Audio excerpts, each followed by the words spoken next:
लोगों के बारे में सोचना ही छोड़ दो, चाहे वह अपने करीबी ही क्यों ना हो। खुद पर ध्यान दो, खुद के ऊपर काम करो, खुद को कैसे बदलना है, इस विषय पर हम आज एक आपको कहानी सुनाएंगे। तो चलिए शुरुआत करते हैं। बहुत समय पहले की बात है। एक बहुत ही बुद्धिमान सन्यासी एक जंगल के पास अपनी कुटिया बनाकर रहा करता था। जो भी उनके पास अपनी समस्या लेकर आता, वह बहुत ही बुद्धिमानी से उसकी समस्या का समाधान निकाल देते। एक दिन वह वहीं पास के ही एक गांव में भिक्षाटन के लिए गए। जब वो भिक्षा मांगकर वापस लौट रहे थे, तो रास्ते में उन्हें एक युवा व्यक्ति ने रोक लिया और कहा, मैंने सुना है कि आप किसी भी समस्या को बड़ी बुद्धिमानी से सुलझा देते हैं। हालांकि मुझे तो ज्यादा विश्वास नहीं कि आप मेरी इस जटिल समस्या को सुलझा पाएंगे, लेकिन मैंने लोगों से आपकी बुद्धिमानी के बहुत से किस्से सुन रखे हैं। इसलिए मैं आपसे एक बात जानना चाहता हूं कि हमें किसी भी काम में असफलता की घबराहट क्यों होती है, और हम अपने किसी भी लक्ष्य को असफलता के घबराहट के बिना कैसे प्राप्त कर सकते हैं। युवा व्यक्ति का यह प्रश्न सुन बौद्ध सन्यासी मुस्कुराए और बोले, मैं तुम्हारे इस प्रश्न का उत्तर जरूर दूंगा, और उसके बाद से तुम्हारी सारी घबराहट भी खत्म हो जाएगी। लेकिन उससे पहले तुम्हें मेरे साथ मेरी कुटिया तक चलना होगा। वह युवा लड़का उस सन्यासी की बुद्धिमत्ता को परखना चाहता था, इसीलिए वह कुटिया तक जाने के लिए तैयार हो गया। इसके बाद वह बौद्ध सन्यासी उस लड़के को अपने जंगल के पास बनी कुटिया में लेकर आए, लेकिन तब तक शाम हो चुकी थी, इसीलिए वह भोजन करके सो गए। अगले दिन जब वह उठे, तो बुद्धिमान सन्यासी ने उस लड़के से कहा, चलो आज मैं तुम्हें जंगल की सैर करा के लाता हूं। और वह दोनों जंगल की तरफ निकल पड़े। कुछ देर बाद बुद्धिमान सन्यासी ने उस लड़के को एक गुफा दिखाई और कहा, चलो मैं तुम्हें उस गुफा की सैर कराता हूं। लड़के ने कहा, हाँ चलिए, मुझे भी जंगल की गुफा देखने की काफी दिनों से इच्छा थी। इसके बाद वे दोनों गुफा के अंदर चले गए। गुफा के अंदर काफी अंधेरा था, लेकिन थोड़ी देर बाद बौद्ध सन्यासी चुपके से गुफा से बाहर निकल आए और उस गुफा के द्वार को बाहर से बंद कर दिया। उस लड़के ने गुफा के भीतर से बहुत आवाज दी कि मुनिवर कहाँ हैं आप, कहाँ चले गए, मुझे जवाब क्यों नहीं दे रहे। लेकिन बहुत देर तक कोई जवाब न मिलने के बाद वह घबरा गया और घबराकर गुफा के द्वार की तरफ भागा। जैसे ही वह गुफा की प्रवेश द्वार पर पहुंचा, वह हैरान रह गया। यह क्या, यहां तो किसी ने गुफा के द्वार को बाहर से बंद कर दिया है। अब मैं बाहर कैसे निकलूंगा। अब वह अकेले अकेले उस अंधेरी गुफा में काफी भयभीत और परेशान हो गया। वह सोचने लगा कि कहीं उस सन्यासी ने उसे मारने की योजना तो नहीं बनाई थी। अब वह गुफा में इधर उधर घूमकर बाहर निकलने का रास्ता ढूंढने लगा। वह गुफा में काफी देर तक इधर उधर भटकता रहा, लेकिन उसे बाहर निकलने का कोई रास्ता नहीं मिला। अब उसे जोरों की प्यास और भूख भी लग रही थी, इसीलिए वह शांत होकर एक जगह बैठ गया। तभी उसे एक सुरंग से सूर्य की रोशनी आती हुई दिखाई दी, और उस रोशनी आने वाली सुरंग तक पहुंचना बहुत ही कठिन था, क्योंकि चारों तरफ बस अंधेरा ही अंधेरा था, और वह सुरंग भी काफी ऊंचाई पर थी। पर फिर भी वह तुरंत उठा और अपनी सारी भूख प्यास को भूलकर अपना सारा ध्यान उस गुफा से बाहर निकलने पर लगा दिया। काफी मेहनत और प्रयास करने के बाद वह उस सूर्य की रोशनी आने वाली सुरंग तक पहुंच गया, और कुछ दूर तक उस सुरंग में ही ऊपर चढ़ता गया। तभी अचानक उसे वह सन्यासी हाथ आगे बढ़ाता हुआ दिखाई दिया। वह लड़का झट से उस सन्यासी का हाथ पकड़कर बाहर आ गया, और बाहर निकलते ही उस सन्यासी को गुस्से से चिल्लाकर कहा, मुनिवर आप पागल हो गए हैं, आप मुझे अंधेरी गुफा में अकेले छोड़कर आ गए। आपको पता है मैं कितना भयभीत हो गया था और मुझे कितने जोरों की प्यास लगी है। उस सन्यासी ने मुस्कुराते हुए उसे पानी दिया और कहा, अब मेरी बातों को ध्यान से सुनना। तुम इस गुफा के बाहर सिर्फ दो कारणों की वजह से निकल पाए, जिसने तुम्हें इस गुफा से बाहर निकलने के लिए मजबूर किया। पहला कारण, क्योंकि तुम्हें जोरों की प्यास और भूख लगी थी, और दूसरा कारण, तुम्हें वहां घुटन महसूस हो रही थी, क्योंकि तुम्हें मित्रों और परिवार वालों के साथ रहने की आदत पड़ चुकी है। अब मैं तुम्हें दो मुख्य कारण बताता हूं, जिसकी वजह से तुम इस गुफा से बाहर निकल पाए। पहला कारण, क्योंकि तुम्हारे साथ वहां यह कहने के लिए लोग नहीं थे कि इतने अंधेरे में इतनी ऊंचाई पर तुम उस सुरंग तक कैसे पहुंच पाओगे, यह तो असंभव है। और दूसरा कारण, वहां यह कहने के लिए भी लोग नहीं थे कि चलो कोई दूसरा रास्ता देखते हैं, इससे भी आसान रास्ता मिल जाएगा और हम बहुत आसानी से इसको फिर से बाहर निकल जाएंगे। सफलता प्राप्त करने का नियम भी कुछ ऐसा ही है। यह तो मैंने तुम्हें सफलता कैसे प्राप्त करी इसकी एक छोटी सी दुनिया बनाकर दिखाई है, और वास्तविक दुनिया इससे कहीं अधिक जटिल होती है। वहां हमें सलाह देने के लिए बहुत से फालतू लोग मिल जाते हैं जो खुद तो कुछ कर नहीं पाए, लेकिन हमें ज्ञान देंगे कि यह मत करो, यह बहुत कठिन है, यह तुमसे ना हो पाएगा, इससे अच्छा तो तुम वह काम कर लो, उसमें तुम्हें निश्चित रूप से सफलता मिल जाएगी। और ऐसे ही वह हमारे दिमाग को भटकाकर चले जाते हैं और हमें खुद पर संदेह होने लगता है। सफलता ना मिलने का एक बड़ा कारण यह भी है कि सफलता प्राप्त करने की प्रक्रिया बहुत लंबी होती है, और यहाँ जब हमारा मन घंटों घंटों में बदल जाता है तो फिर लक्ष्य प्राप्ति के महीनों और सालों के प्रयास में ही हमारा मन क्यों नहीं बदलेगा। हमारा मन बदल ही जाता है और हम उस रास्ते को छोड़कर अलग अलग राष्ट्रीय अपनाने लगते हैं। गौतम बुद्ध अक्सर अपने शिष्यों से कहा करते थे कि परेशानियां हमें तभी दिखती हैं जब हमारा ध्यान हमारे लक्ष्य पर नहीं होता, और यह बात 100% सही है।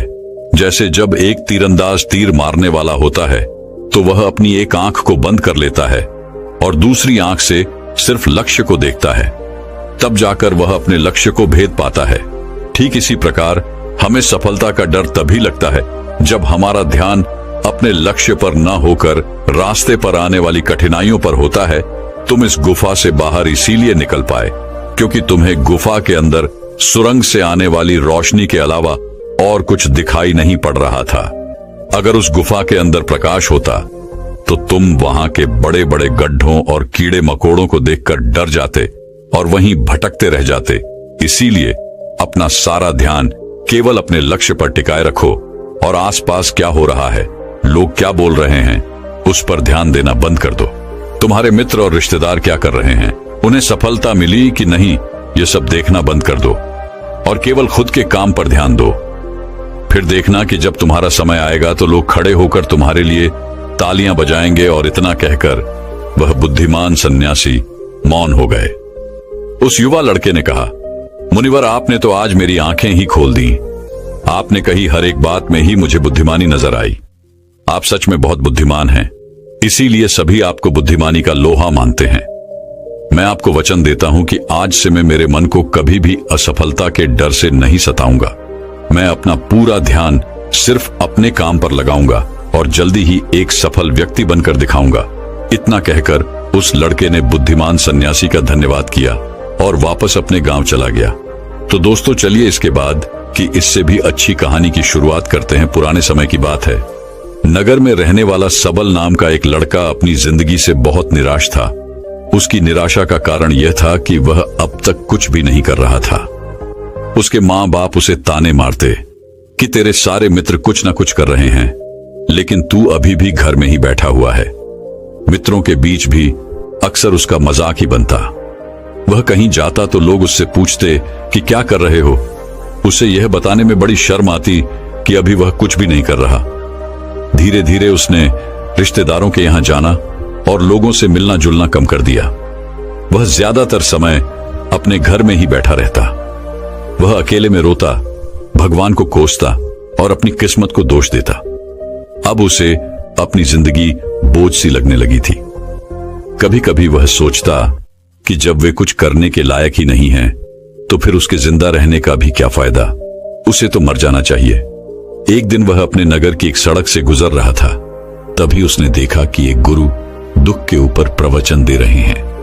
वह भी वहीं भीड़ में पीछे बैठ गया और गुरु के प्रवचन सुनने लगा। गुरु बोल रहे थे कि दुख एक गुरु की भांति होता है जो हमें जीवन की सच्चाई दिखाता है और हमें सही से जीवन जीने का तरीका सिखाता है। आप चाहें तो अपने दुख रूपी गुरु से जीवन जीना भी सीख सकते हैं और चाहें तो उस दुख में डूबकर बैठकर रो भी सकते हैं। सबल भी गुरु की यह सारी बातें ध्यान से सुन रहा था, लेकिन उसे गुरु की यह बातें सही नहीं लगी। उसने खड़े होकर कहा, दुख कुछ भी सीखा कर नहीं जाता, सिर्फ पीड़ा देकर जाता है। दुख की पीड़ा अनंत होती है। ऐसा लगता है इसके बाद कुछ भी नहीं होने वाला, कुछ भी नहीं मिलने वाला। मृत्यु भी उसके सामने छोटी लगने लगती है। गुरु ने कहा, आखिर क्या दुख है तुम्हें? सबल ने अपना सारा दुख गुरु के समक्ष कह सुनाया और पूछा, क्या आपके पास मेरे इस दुख का कोई समाधान है? गुरु मुस्कुराए और बोले, जिस दिन तुम्हारे पास सच्चा दुख आए उसी दिन मेरे पास लौट कर आना, मैं तुम्हारे दुख का समाधान अवश्य करूंगा। इतना कहकर गुरु वहां से चले गए।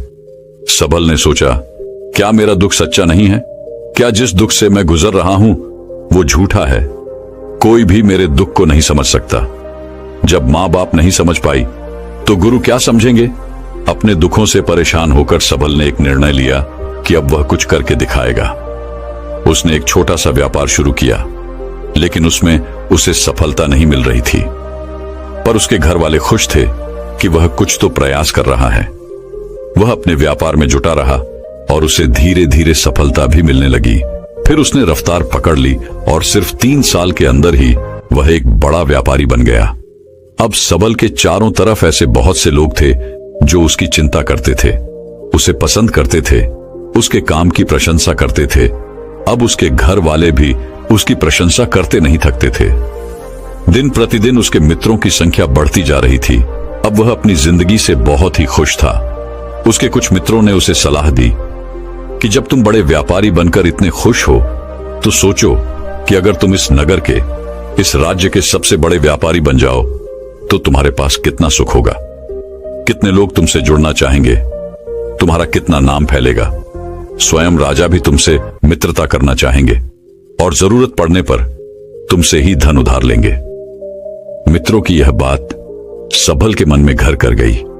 अब उसने और भी धन कमाने का प्रयास शुरू कर दिया, लेकिन उसे यह सब कुछ बहुत ही जल्दी चाहिए था। वह यह सब कुछ प्राप्त करने में अपना ज्यादा समय बर्बाद नहीं करना चाहता था। इसीलिए उसने ऐसे भी कार्य करने शुरू कर दिए जो उचित नहीं थे। उसने बड़ी मात्रा में अपने मित्रों से धन उधार लेना शुरू कर दिया। ज्यादा मुनाफा कमाने के लालच में अपने सामान में मिलावट करने लगा। उसने दूसरे व्यापारियों के खिलाफ षड्यंत्र भी रचे, उन्हें डराया धमकाया। जैसा जैसा उसके मित्र उससे कहते गए वह वही करता गया। वही इन तरीकों से ज्यादा धन तो कमा रहा था, लेकिन अब उसके जीवन में सुकून ही रह गया था। उसके मन की शांति गायब हो गई थी। उसे रातों में नींद नहीं आती थी। वह किसी उधेड़बुन में लगा रहता था। सुख सदन की सारी वस्तुएं होने के बाद भी उसे किसी में सुख नहीं मिल रहा था। एक दिन सबल अपनी गाड़ी में सवार होकर कहीं जा रहा था। तभी रास्ते में उसे गुरु का आश्रम दिखा। वह रुक गया। वह गुरु के पास जाकर बोला, गुरुदेव, आपने कहा था कि जब तुम्हारे जीवन में सच्चा दुख आए तब मेरे पास आना। अब मैं बहुत दुखी हूं। मेरे रातों की नींद गायब हो गई है। मुझे कहीं सुकून नहीं मिल रहा। इस तरीके से सबल ने अपनी सारी समस्या गुरु के सामने कह सुनाई।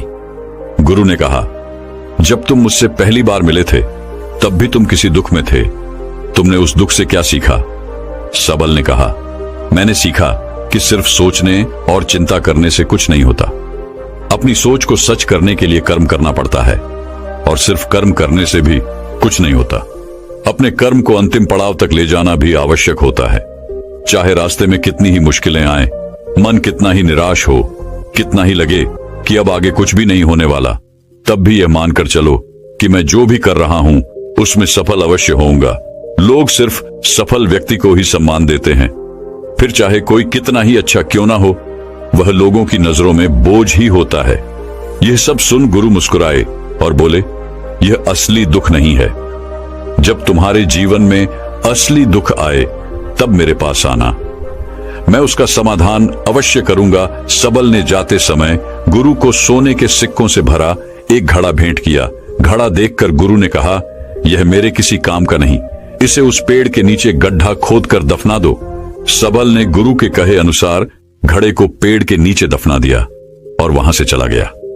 कुछ दिनों तक तो व्यापार अच्छी तरक्की कर रहा था, लेकिन गलत व्यापार की वजह से ही धीरे धीरे उस व्यापार में घाटा होने लगा। उसकी सारी धन संपदा धीरे धीरे खत्म होने लगी और एक दिन ऐसा आया जब उसके पास कुछ भी नहीं बचा और वह कर्जे से भर चुका था। लेकिन वह निश्चिंत था क्योंकि उसने सारा कर्ज अपने मित्रों से ही लिया था। वह सोचता था कि उसके मित्र बुरे समय में उसका साथ देंगे, लेकिन ऐसा कुछ भी नहीं हुआ। बुरा समय आते ही मित्रों ने ही सबसे पहले अपना उधार मांगना शुरू किया और उधार वापस न करने पर जान से मारने की धमकी भी दी। उसके शुभ चिंतक, उसे चाहने वाले सब उससे दूर हो गए। उसके वो मित्र जो उसके साथ मौज मस्ती किया करते थे, अब उससे दूर भागने लगे। उसके परिवार वाले उसे उसकी गलतियां और कमियां गिनाने लगे। उसकी सारी संपत्ति नीलाम हो गई और उसके पास कुछ भी नहीं बचा। उसने अपने पिता से सहायता मांगी तो पिता ने कहा, मेरे पास यह थोड़ी सी ही संपत्ति है, अगर मैं यह भी तुम्हें दे दूंगा तो तुम्हारी मां को कहां रखूंगा? यह संपत्ति ही हमारा आखिरी सहारा है। सबल के भीतर बहुत गहरा दुख था। उसके आसपास ऐसा कोई भी नहीं था जो उसके दुख को समझ सके, उसे संभाल सके। लोगों से मिले इस धोखे और विश्वासघात की वजह से ही वह अंदर तक टूट गया। उसे लगने लगा, अब जीने का क्या मतलब? अब तो मृत्यु ही एकमात्र सहारा है, वह आत्महत्या करने। एक पहाड़ी की तरफ जा रहा था कि तभी उसे याद आया, गुरु ने कहा था, जब तुम्हारे जीवन में असली दुख आए तब मेरे पास आना। सबल गुरु के पास गया और अपना सारा दुख कह सुनाया। वह आंखों में आंसू भरकर बोला, मेरे इस दुख का समाधान कीजिए गुरुदेव। गुरु ने कहा, जब तुम्हारे जीवन में असली दुख आए तब मेरे पास आना, मैं उसका समाधान अवश्य करूंगा। सबल ने कहा, अभी जो मेरे जीवन में घट रहा है वह दुख नहीं है। आखिर असली दुख होता क्या है गुरुदेव? गुरु ने कहा, सबसे पहले तुम यह बताओ कि तुमने अपने इस दुख से क्या सीखा?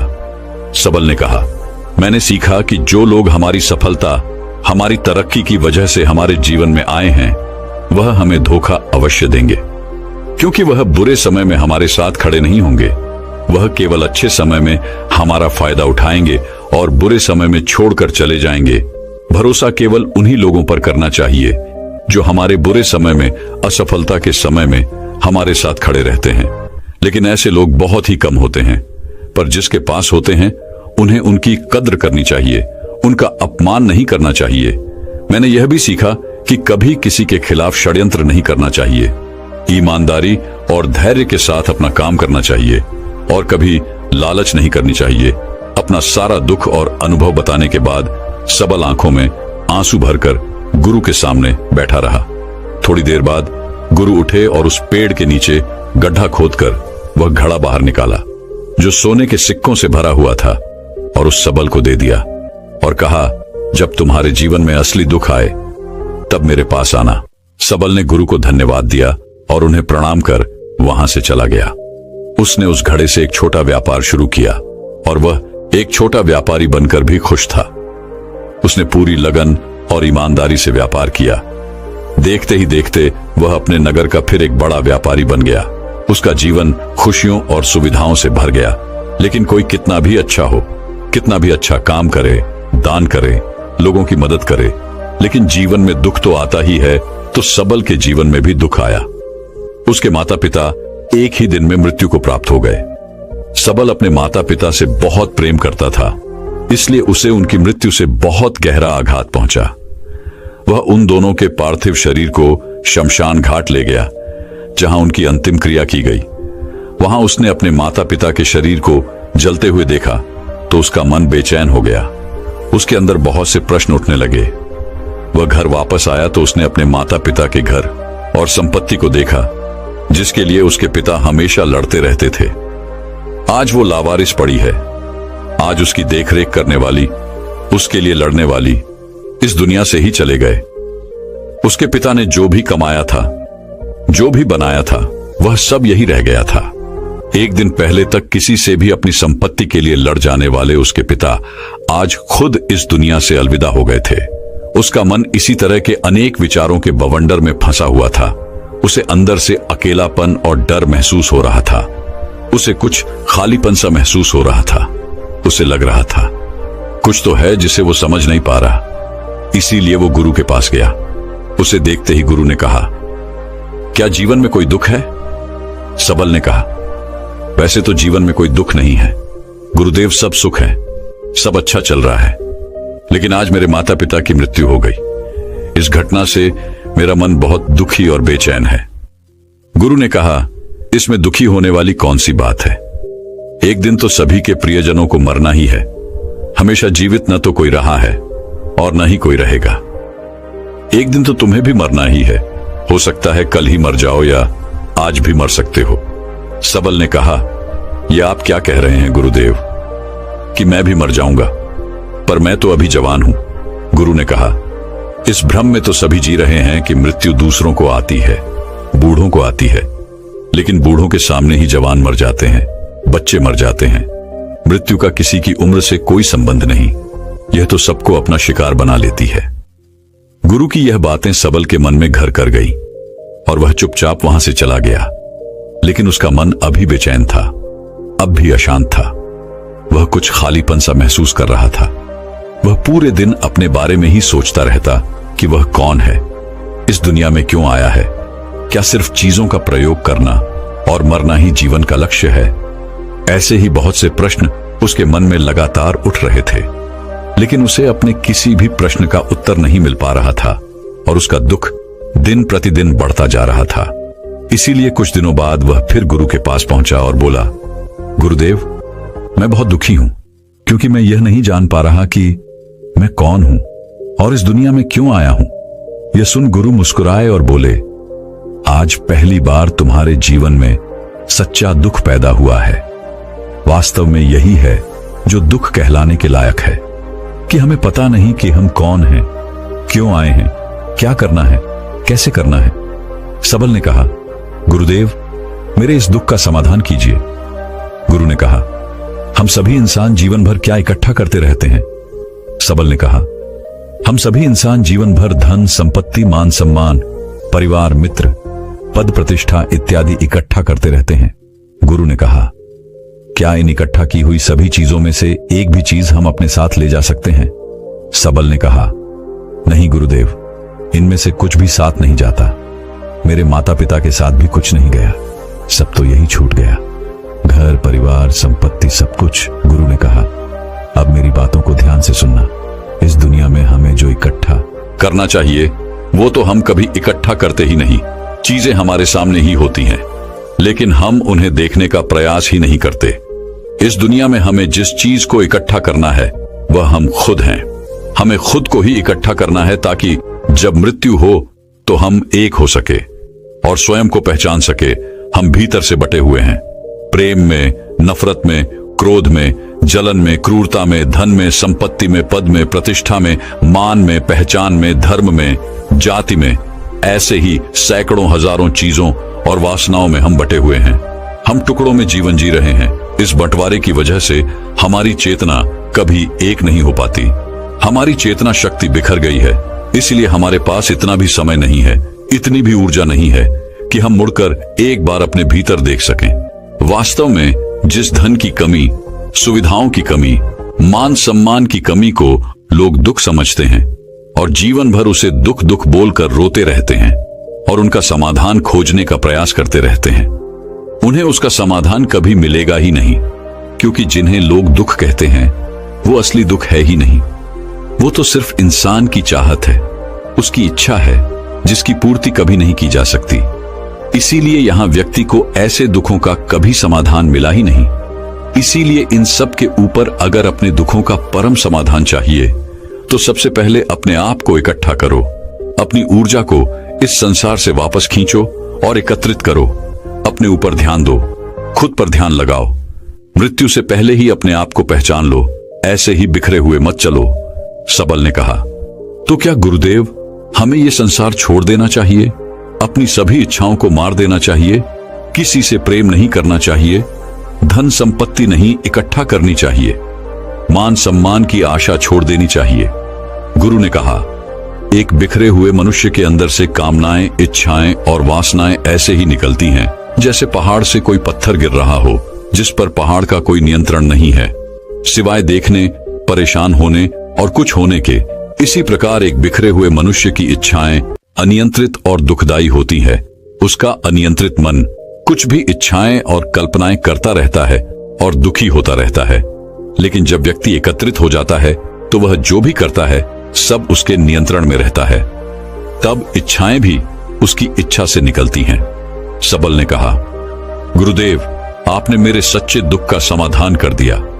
आपका बहुत बहुत धन्यवाद। आज से मैं खुद को एकत्रित करने का प्रयास करूंगा। गुरु ने कहा, मानो शरीर में बहुत ऊर्जा है, बहुत शक्ति है और यह बेकार के कामों में भटक रह गई है, पृथ्वी की चीजों में लगी रहती है। यह ऐसा ही है जैसे कि एक अत्यंत शक्तिशाली मशीन किसी बच्चे के हाथों में दे दी गई हो और वह बिना सोचे समझे, बिना किसी नियंत्रण और जानकारी के बस इसकी शक्ति को कहीं भी बर्बाद कर रहा हो। इसीलिए अपने चेतना की शक्ति पर ध्यान दो और इसे एकत्रित करो। सबल को अपने प्रश्नों का उत्तर मिल चुका था। उसने गुरु का धन्यवाद किया और चुपचाप वहां से चला गया। दोस्तों, मैं उम्मीद करता हूं कि यह कहानी सुनने से आपके जीवन में अच्छे बदलाव आए होंगे। आपको इस वीडियो से क्या सीखने मिला, ये कमेंट करके जरूर बताएं और अपने परिवार, दोस्तों या आपके करीबी इंसान के साथ ये कहानी शेयर करके उन्हें भी इस ज्ञान से परिचित करवाएं। बाकी अगर आपको ये वीडियो दिल से अच्छी लगी हो तभी इस वीडियो को लाइक कर देना और आपने अब तक इस चैनल को सब्सक्राइब न किया हो तो चैनल को सब्सक्राइब भी जरूर कर देना। आपका हर दिन शुभ हो और खुशियों से आपका जीवन भरा रहे। धन्यवाद। नमो बुद्धाय।